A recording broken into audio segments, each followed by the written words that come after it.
ये पेंशन योजना हमें मालूम है, कभी ऐसे केसेस मेरे सामने आया, किसी को पेंशन 7 रुपये मिल रही थी, किसी को 25 रुपये, किसी को 50 रुपये, किसी को 250 रुपये।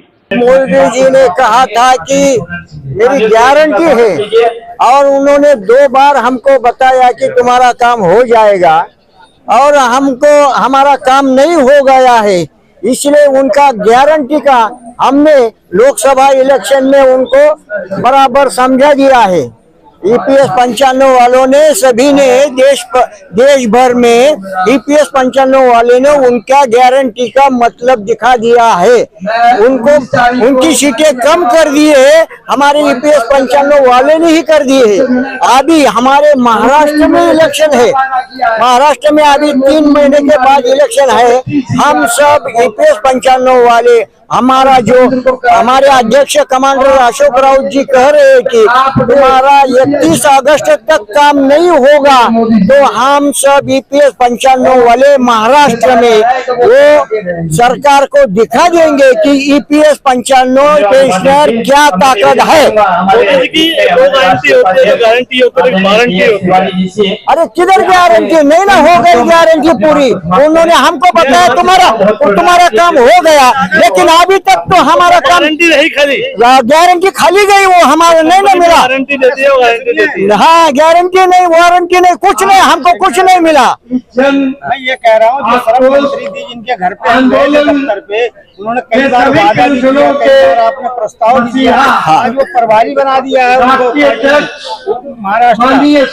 कैसे देखेंगे चुनाव में? हाँ, चुनाव में हम जिन्होंने वो जो मजदूर मंत्री थे पिछले बार, हमको बताया, बार बार बताया तुम्हारा काम हो रहा है, तो भी हमारा काम नहीं हो गया। तो हम उनके निर्वाचन क्षेत्र में हम उन पर निदर्शन किए, उधर निदर्शन किए। हमारी ईपीएस 95 ने सबने उनका काम नहीं किया है। अब हम हमारे महाराष्ट्र में उनको ये प्रभारी बताया है, तो हम उनको फिर मिलेंगे और बताएंगे कि तुमने हमारा काम नहीं किया।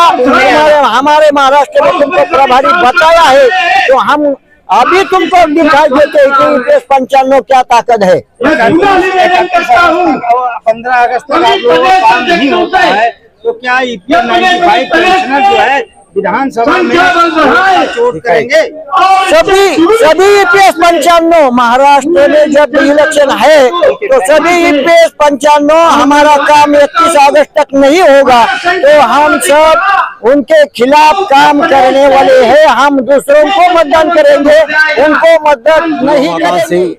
मुख्य समानक उत्तर प्रदेश आज इतने भारी संख्या में, इतने गर्मी के बावजूद भी देश के कोने कोने और सरकार को सोचना चाहिए कि जो उम्र लोगों का है नाती पोतों के साथ, बच्चों के साथ खेलने का, वो लोग जो है अपनी समस्या को लेकर के अनवरत संघर्षरत हैं। 8 वर्षों से आप लोग साक्षी हैं, 8 वर्षों से हमारा संघर्ष चल रहा है कमांडर अशोक राउत के नेतृत्व में। लेकिन आज तक सरकार वादा करने के बाद भी श्रम मंत्री ने वादा किया, प्रधानमंत्री जी ने वादा किया, तमाम मंत्रियों ने वादा किया, लेकिन आज तक हम लोगों का काम नहीं हो पाया। अब मात्र हम लोगों की डिमांड यही है 75 दी और प्लस पति पत्नी को मेडिकल दिया। बुढ़ापे में ही तमाम बीमारियां होती हैं, हर आदमी जो है तमाम बीमारियों से ग्रसित होता है।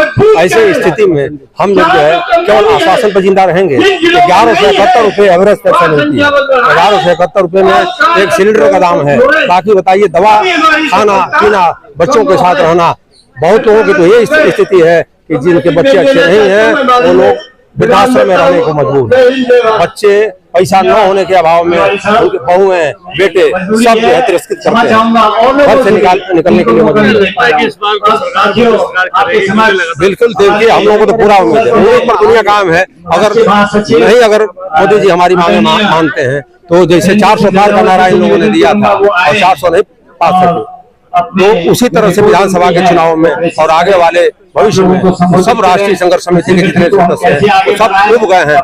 हर महीने 250-300 लोग स्वर्ग से आ रहे हैं, 250-300 हर महीने में स्वर्ग से जा रहे हैं। आप बताइए, पेंशन की आस में जो है सब लोग मरते जा रहे हैं। सरकार कम हमारी आगे पूरी करेंगे। हम आपके माध्यम से सरकार से विनम्र निवेदन करना चाहते हैं कि भगवान उनको सद्बुद्धि दें और जल्द से जल्द हमारी सारी मांगों को पूरा किया जाए। मैंने आज तक कितनी बार मुलाकात दी मुझे ही पता नहीं है, इतनी बार मुलाकात दी मैंने तो भी उसका कुछ नहीं हुआ। क्यों बोला? तुम लाड़की बहन करते, लड़का भाई करते, लड़की दादी करते, लड़का दादा करते। अरे क्यों? दादा नहीं चाहिए, दादी नहीं चाहिए, हमारा पैसा है, हमें वापस दे दो। हमें कोई जरूरत नहीं तुम्हें दादा दादी की लाड करने की, हमारा खुद का पैसा है, हमें चाहिए।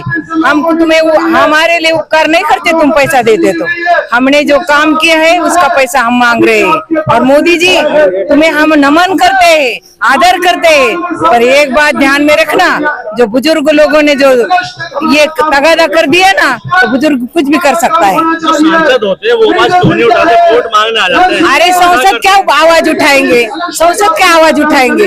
संसद तो मिंदे है, खाके पी के उन लोगों के कुत्ते हो गए। प्रधानमंत्री की संसद के माध्यम से अरे मैं क्या बोलती, प्रधानमंत्री है वो बुजुर्ग नहीं है क्या? बोलो तो हमारे उम्र के नहीं है क्या प्रधानमंत्री? क्यों नहीं हमारा काम कर रहे? अरे हम इतने लोग हैं, सब लोग इतनी की लाज नहीं रखते। तुम जो जवान हो के लाज नहीं रखोगे तो बूढ़े का क्या होगा इस देश में? तो तुम ये करो, सबको गोली मारने का आदेश दे दो, तो बूढ़े का नामो निशान मिट जाएगा।